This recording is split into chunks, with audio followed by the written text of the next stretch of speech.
Hello, नमस्कार मेरे प्यारे साथियों। आज हम आपके लिए बहुत ही महत्वपूर्ण क्लास लेके आए हैं। रीट मुक्त परीक्षा L1 और L2 के लिए राजस्थान कला संस्कृति, जिसकी आज तीसरी क्लास है दोस्तों। आज का टॉपिक है वाद्य यंत्र। वाद्य यंत्र की तीसरी क्लास है दोस्तों। इस क्लास में हमने टॉप MCQs जो बार बार पूछे जाते हैं, उनके PYQs, बहुत ही महत्वपूर्ण क्लास लेके आए हैं। जो भाई हमारे GK गुरु टिप्स चैनल के साथ नए जुड़े हैं, उनसे प्लीज़ रिक्वेस्ट है चैनल को सब्सक्राइब करें और अधिक से अधिक शेयर भी करें। वीडियो को एंड तक देखें दोस्तों, वीडियो को लाइक जरूर करें। कहते हैं दोस्तों, संघर्ष ही सफलता की कुंजी होती है। अगर संघर्ष करेंगे तो आपको सफलता अवश्य मिलेगी। आज की क्लास को शुरू करते हैं। आज की तीसरी क्लास है वाद्य यंत्र की। हमने 2 क्लास पहले करा दी हैं, आज तीसरी क्लास है। इसमें भी हम टॉप MCQs लेके आए हैं और PYQs लेके आए हैं, जो आपके लिए बिल्कुल निःशुल्क है। कोई किसी प्रकार का शुल्क नहीं है इस क्लास में। ये क्लास आपके लिए रामबाण साबित होगी। आज की क्लास को शुरू करते हैं। आज की क्लास का पहला प्रश्न आपकी स्क्रीन पर आ रहा है।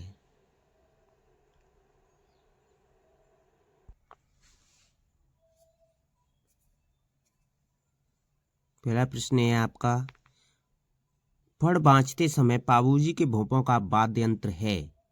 बहुत ही अच्छा क्वेश्चन है दोस्तों, कई परीक्षा में पूछा गया भी है।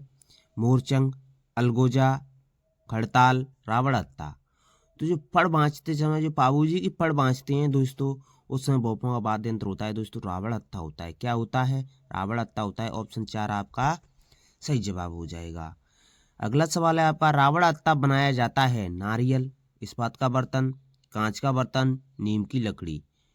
तो जो रावण हत्था बनाया जाता है दोस्तों, वो बनाया जाता है नारियल से बनाया जाता है। ऑप्शन 1 आपका सही जवाब हो जाएगा। आपका अगला सवाल है, निम्नलिखित में से किस लोक वाद्य यंत्र में बांस का लंबा तना होता है, जिसमें बकरी के चमड़े की परत से ढका आधे नारियल का खोल जुड़ा होता है? रावण हत्था, धाप, अलगोजा, पफंग। इसका सही जवाब होगा दोस्तों, वो होता है आपका रावण हत्था होता है। ऑप्शन 1 आपका सही जवाब हो जाएगा। जिन भाइयों ने अभी तक हमारी वीडियो को लाइक नहीं किया है, उनसे प्लीज रिक्वेस्ट है वीडियो को लाइक जरूर करें। अगला सवाल है आपका, कौन सा तत्व वाद्य नहीं है? भभंग, दुकाका, जंतर, नागफणी। तो इसमें आपका तत्व वाद्य यंत्र नहीं है दोस्तों, वो है आपका नागफनी। नागफनी है वो तत्व वाद्य यंत्र नहीं है। ये नागफनी सुशिर वाद्य यंत्र है दोस्तों, मुंह से फूंक बजाकर बजाया जाता है नागफनी। तो ऑप्शन 4 आपका सही जवाब हो जाएगा। व्याख्या भी देख सकते हैं कि सर्पाकार पीतल का सुशिर वाद्य जिसके मुख पर ताकत से फूंक देने पर घोरात्मक ध्वनि निकलती है, उसे क्या कहते हैं? नागफनी कहते हैं। साधु सन्यासियों का ये एक धार्मिक वाद्य यंत्र है दोस्तों, नागफनी। आपका अगला सवाल है, तार लगा वाद्य यंत्र है, जिसमें ताल लगा वाद्य यंत्र वो कौन सा है? अलगोजा, खड़ताल, ढेंरू, जंतर। तो ताल लगा वाद्य यंत्र है दोस्तों, वो है आपका जंतर। ऑप्शन 4 आपका सही जवाब हो जाएगा। ऑप्शन 4 आपका सही जवाब हो जाएगा। और व्याख्या भी देख सकते हैं कि जंतर वीणा की आकृति की तरह के एक वाद्य यंत्र में 2 तुम्बे होते हैं, जिसकी डांट बांस की बनी होती है। इस तत्व वाद्य यंत्र का प्रयोग देवनारायण जी की फड़ बाँचते समय गुजरों के भोंपे गले में लटका कर करते हैं दोस्तों। ये होता है तत्व वाद्य यंत्र। आपका अगला सवाल है, देवनारायण जी की फड़ के वाचन के साथ किस वाद्य यंत्र का प्रयोग किया जाता है? अभी पढ़ा था दोस्तों, वो है आपका जंतर। ऑप्शन 3 आपका सही जवाब। आपका अगला सवाल है, निम्नलिखित में से किस संगीत का संबंध राजस्थान से नहीं है? बाउल, मांगड़ियार, भोपा, लंगा। तो किस संगीत का संबंध राजस्थान से नहीं है दोस्तों? वो है आपका राजस्थान से नहीं है, वो है आपका बाउल। बाउल है वो राजस्थान से संबंधित नहीं है, पश्चिम बंगाल का संगीत है दोस्तों। ऑप्शन 1 आपका सही जवाब हो जाएगा। जो भाई हमारे टेलीग्राम चैनल पर जुड़ना चाहते हैं, वो वीडियो के डिस्क्रिप्शन में जाएं और टेलीग्राम चैनल की लिंक पर क्लिक करें, टेलीग्राम चैनल को ज्वाइन कर सकते हैं। आपका अगला सवाल है, कमायचा के बारे में निम्नलिखित में से कौन सा कथन असत्य है? एक, तत्वाद्य है, इसमें 27 तार होते हैं, इसके मुख्य प्रयोगकर्ता मांगड़ियार हैं, यह पूर्वी राजस्थान में मुख्यतः प्रचलित है। तो इसमें कमायचा के बारे में जो निम्नलिखित कौन सा कथन असत्य है? तो असत्य कथन है दोस्तों वो होता है आपका 27 तार नहीं होते हैं, इसमें 17 तार होते हैं। कितने होते हैं? 17 तार होते हैं। ऑप्शन 2 आपका असत्य कथन हो जाएगा।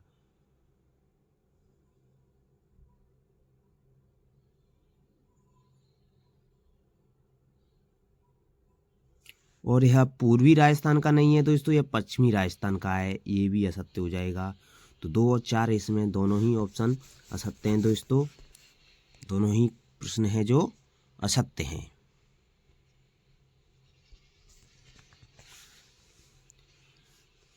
व्याख्या भी देख सकते हैं कि तत्वाद्य सारंगी की तरह है, जिसकी चौड़ाई 1.5 फुट होती है, वह तबली गोल होती है। इसमें आम के पेड़ की एक ही लकड़ी उपयोग में ली जाती है, जिसमें कोई जॉइंट नहीं होता है।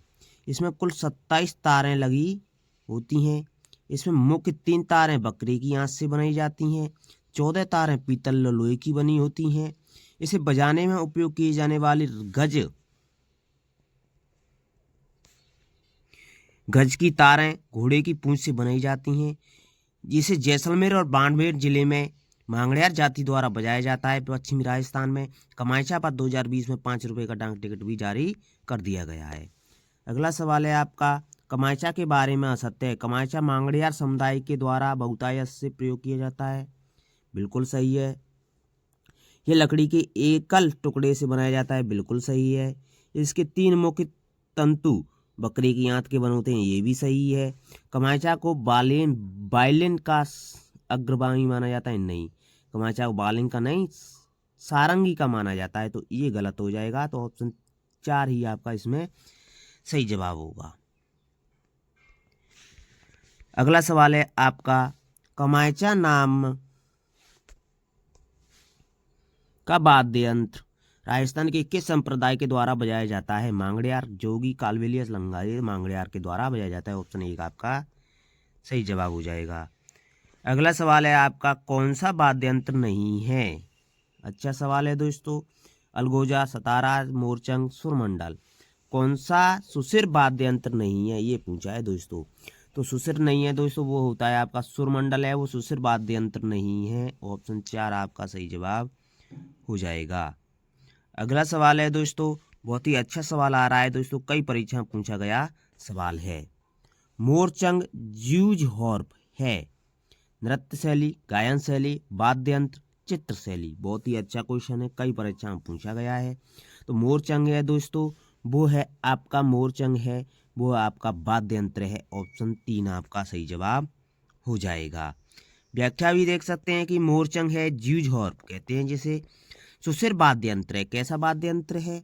सुसिर वाद्य यंत्र है जिसको पतले लोहे की लंबी रॉड जिसके दोनों ओर छड़ लगाई जाती है, इसके मुंह को घुमाव देकर बनाया जाता है, ये होता है ज्यूज हॉर्प होता है। जिन भाइयों ने अभी तक हमारी वीडियो को लाइक नहीं किया है उनसे प्लीज रिक्वेस्ट है वीडियो को लाइक जरूर करें। अगला सवाल है आपका, राजस्थान के किस लोक वाद्य को ज्यूज हॉर्प भी कहा जाता है? मोरचंग को कहा जाता है, अभी पढ़ा था। ऑप्शन 1 आपका सही जवाब है। अगला सवाल है आपका, मोरचंग वाद्य के बारे में कौन सा कथन सही है? अब सही कथन पूछा है दोस्तों, कौन कौन से कथन सही है? यह लोहे का बना छोटा सा वाद्य यंत्र होता है, यह लोहे का बना छोटा सा वाद्य यंत्र होता है, बिल्कुल सही है। मोरचंग को होठों के बीच रखकर बजाया जाता है, बिल्कुल सही है। यह सुसिर वाद्य यंत्र की श्रेणी में आता है, ये भी सही है। इसमें 27 तार होते हैं, नहीं, इसमें 27 तार नहीं होते हैं। 27 तार तो सारंगी में होते हैं, इसमें नहीं होते हैं, तो 4 तो गलत हो जाएगा। इसमें सही कौन कौन से हैं दोस्तों? 1 2 3। अब 1 2 3 आपके कौन से ऑप्शन में है? वो है आपका ऑप्शन 3। ऑप्शन 3 में है आपका सही जवाब। अगला सवाल है आपका, किस वाद्य यंत्र के एक लोहे और चमड़े से बना वाद्य यंत्र है जो मंदिरों में प्रार्थना के समय तथा त्योहार और धार्मिक उत्सवों के समय बजाया जाता है? सारंगी, तबला, सितार, नौबत? तो इसका सही जवाब हो जाएगा दोस्तों, वो हो जाएगा नौबत। नौबत होता है दोस्तों मंदिर में प्रार्थना के समय बजाया जाता है, त्योहार एवं धार्मिक उत्सवों पर भी बजाया जाता है। ऑप्शन 4 आपका सही जवाब हो जाएगा। जिन भाइयों ने अभी तक हमारी वीडियो को लाइक नहीं किया है उनसे प्लीज रिक्वेस्ट है वीडियो को लाइक जरूर करें। व्याख्या भी देख सकते हैं नौबत की। नौबत वाद्य यंत्र धातु की अंडाकार कुंडी पर भैंसे की खाल मड़कर चमड़े की डोरियों से कसकर बनाया जाता है। यह लकड़ी के डंडों से बजाया जाता है। अगला सवाल है आपका, कौन सा युग्म सही है? सही युग्म देखना है दोस्तों। खड़ताल सुशिरवाद्य, रबाब तत्वाद्य, बांकिया घनवाद्य, ढेरू सुशिरवाद्य। तो इसमें युग्म सही है, सही सुमेलित है, ये देखना है। तो सही सुमेलित है दोस्तों वो है रबाब। रबाब होता है दोस्तों तत्वाद्य होता है। ऑप्शन 2 आपका सही जवाब हो जाएगा इसमें। खड़ताल होता है दोस्तों वो घन होता है, सुशिर नहीं होता है। बांकिया होता है दोस्तों वो सुशिर वाद्य यंत्र होता है। और ढेरू होता है दोस्तों वो अवनद वाद्य यंत्र होता है। इस प्रकार होते हैं। ऑप्शन 2 इसमें आपका सही जवाब हो जाएगा। अगला सवाल है आपका, मुहर्रम के अवसर पर प्रयोग किया जाने वाला प्रसिद्ध वाद्य यंत्र कौन सा है? नगाड़ा, ताशा, मादल, मजीरा। तो मुहर्रम के अवसर पर प्रयोग किया जाता है दोस्तों वो होता है ताशा। ताशे का उपयोग किया जाता है। ऑप्शन 2 आपका सही जवाब हो जाएगा। ताशा होता है वो तांबे की चपटी पर परत बकरे का पतला चमड़ा मढ़कर बनाया जाता है। इसे बांस की पच्चियों से मुहर्रम के अवसर पर बजाया जाता है दोस्तों। आपका अगला सवाल है, वाद्य यंत्र टामक का संबंध किस क्षेत्र से है? मेवात, मारवाड़, मेरवाड़ा, मेवाड़। तो वाद्य यंत्र जो टामक है इसका संबंध है दोस्तों, टामक का संबंध है वो है आपका मेवात क्षेत्र से, अलवर मेवात। ऑप्शन 1 आपका सही जवाब हो जाएगा। खाल से मड़ा हुआ कड़ाई के आकार का नगाड़े का बड़ा रूप क्या होता है? नौबत की होता है। इसे बम या टामक भी कहते हैं। क्या कहते हैं? बम या टामक भी कहते हैं। नगाड़ा बजाने वाली ढोली जनजाति नगारची कहलाती है। यह मुख्य रूप से मेवात क्षेत्र में युद्ध के समय बजाया जाता है। आपका अगला सवाल है, घूमर नृत्य के समय कौन से वाद्य यंत्रों की आवश्यकता होती है? ढोलक, वीणा, मजीरा, वीणा, केवल ढोलक, ढोलक और मजीरा। इसमें आपका सही जवाब हो जाएगा दोस्तों, वो हो जाएगा आपका ढोलक और मजीरा। घूमर नृत्य के समय कौन से वाद्य यंत्र को आवश्यकता होती है दोस्तों जो बजाया जाता है? वो होता है दोस्तों ढोलक और मजीरा। ऑप्शन 4 आपका सही जवाब हो जाएगा। घूमर नृत्य के समय ढोलक के साथ मजीरा आदि बहुतायत से बजाए जाते हैं दोस्तों, वो होता है आपका घूमर नृत्य में बजाया जाता है। ऑप्शन 4 आपका सही जवाब हो जाएगा। आपका अगला सवाल है, तारपी वाद्य यंत्र का प्रयोग मुख्यतः किस जनजाति के द्वारा किया जाता है? कथौड़िया, मांगड़ियार, नटों, जोगियों। तो तारपी वाद्य यंत्र का उपयोग किया जाता है दोस्तों वो होता है कथौड़ी जनजाति के द्वारा किया जाता है। ऑप्शन 1 आपका सही जवाब हो जाएगा। व्याख्या भी देख सकते हैं कि जो कथौड़ी जनजाति के लोक वाद्य यंत्र हैं वो हैं आपके गोरडिया, तारपी, थालीसर, घोरिया या खोखरा, पावरी, टापरा, ये सभी कथौड़ी जनजाति के लोक वाद्य यंत्र हैं। तारपी लौकी के एक सिर पर छेद कर बनाया जाने वाला वाद्य है जो महाराष्ट्र के तारपा लोक वाद्य के समान है। यह सुसे श्रेणी का वाद्य है। आपका अगला सवाल है, मजीरा, तानपुरा, चौतारा वाद्य यंत्रों का प्रयोग किस नृत्य में किया जाता है? गबरी, तेरहताली, बालर, घूमर। तो मजीरा, तानपुरा, चौतारा इन वाद्य यंत्रों का प्रयोग किया जाता है दोस्तों, वो किया जाता है तेरहताली नृत्य में किया जाता है। ऑप्शन 2 आपका सही जवाब हो जाएगा। व्याख्या भी देख सकते हैं कि तेरहताली नृत्य में मुख्य वाद्य यंत्र एक तारा, चौतारा, मजीरा, तंदूरा जिसे कहते हैं तानपुरा, ये होते हैं दोस्तों तेरहताली नृत्य में बजाए जाने वाले मुख्य वाद्य यंत्र होते हैं। ढेरू अवनद वाद्य यंत्र है। आम की लकड़ी पर दोनों ओर चमड़ा मढ़कर बनाया जाता है। इसके बीच के हिस्से को दाहिने हाथ से पकड़कर रस्सी से खींचकर आवाज निकाली जाती है, ये होता है ढेंडू। जिन भाइयों ने अभी तक हमारी वीडियो को लाइक नहीं किया है उनसे प्लीज रिक्वेस्ट है वीडियो को लाइक जरूर करें। अगला सवाल है आपका, निम्न में से कौन सा यंत्र राजस्थान के 13 ताली नृत्य में काम नहीं आता? मजीरा, तानपुरा, चौतारा, ढेंडू। तो राजस्थान 13 ताली नृत्य में काम नहीं आता है दोस्तों, वो नहीं आता है आपका ढेंडू। ऑप्शन 4 आपका सही जवाब हो जाएगा। ढेंडू क्या है? शिल्प कला का प्रकार, रुकने का स्थान, एक पक्षी, वाद्य यंत्र। ढेंडू है दोस्तों एक वाद्य यंत्र है। ऑप्शन 4 आपका सही जवाब हो जाएगा। अगला सवाल है आपका, वंशावलियों की पीढ़ी दर पीढ़ी लेखन करने वाला कौन वर्ग होता है? महाजन, जागा, पुजारी, ये सभी। तो जो वंशावलियां होती हैं दोस्तों वो होती हैं आपके जगह के पास, जागा कहते हैं जिसे जगह कहते हैं। ऑप्शन 2 आपका सही जवाब हो जाएगा। व्याख्या भी देख सकते हैं, जो भाट होते हैं, भाट इस जाति के लोग विभिन्न परिवारों की वंशावली का अभिलेख रखते हैं और समय समय पर उनके वंशजों को सुनाकर अपनी आजीविका चलाते हैं। जैसे राजपूतों के भट्ट, बड़वा और महेशरिया के जागा कहलाते हैं। स्वयं भाटों के भी भाट होते हैं जो वही बच्चा कहे जाते हैं। आपका अगला सवाल है, भाट जाति के मुख्य कार्य हैं विभिन्न परिवारों की वंशावली का अभिलेख रखना, शादी के अवसर पर गीत गाना, उत्सव और ढोल बजाना, उत्सव पर नाच दिखाना। तो भाट जाति के मुख्य कार्य हैं दोस्तों वो होते हैं, भाट जाति के मुख्य कार्य विभिन्न परिवारों की वंशावली का अभिलेख रखना, उनके पास लिखा हुआ रहता है। ऑप्शन 1 आपका सही जवाब हो जाएगा। अगला सवाल है आपका, लोक वाद्य यंत्र भफंग राजस्थान के किस क्षेत्र से संबंधित है? तो भफंग है दोस्तों वो संबंधित है, भफंग है वो मेवात क्षेत्र से संबंधित है। ऑप्शन 1 आपका सही जवाब हो जाएगा। व्याख्या भी देख सकते हैं दोस्तों कि भफंग होता है जो लंबी आल के तुम्बे से बना होता है। तुम्बे से नीचे का भाग खाल से मढ़ दिया जाता है जबकि ऊपर का हिस्सा खाली छोड़ दिया जाता है। इसे मुख्यतः अलवर क्षेत्र के जोगी बजाते हैं। आपका अगला सवाल है, अलवर जिले के जोगी जाति के लोग निम्न में से किस वाद्य को बजाते हैं? तो अलवर के जो जोगी जाति के लोग होते हैं दोस्तों वो मुख्य रूप से वाद्य को बजाते हैं, वो बजाते हैं भफंग को बजाते हैं। ऑप्शन 2 आपका सही जवाब हो जाएगा। अगला सवाल है आपका, मारवाड़ के जोगियों द्वारा गोपी चंद, भर्तहरि, निहालदे आदि के ख्याल गाते समय निम्नलिखित में से किस वाद्य का प्रयोग किया जाता है? चंग, सारंगी, नगाड़ा, अलगोजा। तो मारवाड़ के जोगियों द्वारा गोपी चंद, भर्तहरि, निहालदे आदि के ख्याल गाते समय जिस वाद्य यंत्र का प्रयोग किया जाता है वो होता है दोस्तों सारंगी। ऑप्शन 2 आपका सही जवाब हो जाएगा। व्याख्या भी देख सकते हैं कि सारंगी लकड़ी के निर्मित होती है जिसमें कुल कितने तार होते हैं? 27 तार होते हैं। सारंगी में 27 तार होते हैं। पूछा जाता है सारंगी में कितने तार होते हैं? 27 होते हैं। सारंगी के ऊपर की तांते बकरी की आंत से बनाई जाती है। जो सारंगी वाद्य यंत्र है इसका प्रयोग जैसलमेर और बाड़मेर की लंगा जाति के द्वारा किया जाता है। पूछा जाता है किस जाति के द्वारा या लंगा जाति के द्वारा किस वाद्य यंत्र का प्रयोग किया जाता है? सारंगी वाद्य यंत्र का प्रयोग किया जाता है। राजस्थान में सिंधी और गुजराती सारंगी अधिक प्रचलित है दोस्तों।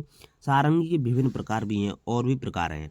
धनी सारंगी है दोस्तों, इसे निहालदे की कथा सुनाते समय जोगी बजाते हैं। धनी सारंगी को निहालदे की कथा सुनाते समय जोगी बजाते हैं। गुजरातन सारंगी है दोस्तों, ये लंगा जाति के द्वारा बजाई जाती है। जोगिया सारंगी होती है तो अलवर भरतपुर क्षेत्र में भर्तहरि जोगियों द्वारा बजाई जाती है। सिंधी सारंगी होती है पश्चिमी राजस्थान में लंगा जाति द्वारा बजाई जाती है। जड़ों की सारंगी या प्यालेदार सारंगी होती है जो जैसलमेर जिले में मांगड़ियार जाति द्वारा बजाई जाती है। आपका अगला सवाल है, अलवर भरतपुर के जोगियों द्वारा किस प्रकार की सारंगी बजाई जाती है? तो अलवर भरतपुर के जोगियों द्वारा सारंगी बजाई जाती है दोस्तों, अभी पढ़ा था वो सारंगी है दोस्तों अलवर भरतपुर के जोगियों द्वारा बजाई जाती है, वो जोगिया है। कौन सी है? जोगिया। ऑप्शन 1 आपका सही जवाब हो जाएगा। कर्णा भील किस वाद्य यंत्र का प्रसिद्ध वादक था? नड़, मोरचंग, सतारा, कर्णा। तो कर्णा भील था दोस्तों प्रसिद्ध नड़ वादक था, दोस्तों नड़ वादक था। ऑप्शन 1 आपका सही जवाब हो जाएगा। बहुत ही अच्छा सवाल है, कर्णा भील के बारे में पूछा जाता है। कर्णा भील थे दोस्तों वो प्रसिद्ध नड़ वादक थे। कौन थे? नड़ वादक थे कर्णा भील। व्याख्या भी देख सकते हैं कि सुशिरवाद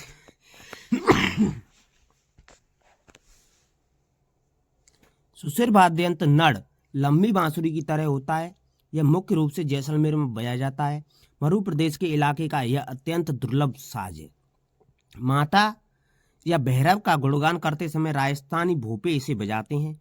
लंगा गायक एवं ऊंटों की रेवर वाले ओटारियों द्वारा भी यह प्रयुक्त किए जाने वाला वाद्य यंत्र है। कर्णा भील इसके प्रसिद्ध वादक हैं दोस्तों नड़ के। तो प्रसिद्ध नड़ वादक हैं दोस्तों वो है कर्णा भील। आशा करता हूँ आपको वीडियो बहुत ही पसंद आई होगी। तो वीडियो को लाइक करें और अधिक से अधिक शेयर करें और हमारे जीके गुरु टिक्स चैनल के साथ जुड़े रहें। यहाँ से आगे क्वेश्चन है दोस्तों वो आपको अगली क्लास में कराए जाएंगे। थैंक यू, धन्यवाद और हमारे जीके गुरु टिक्स चैनल के साथ जुड़े रहें।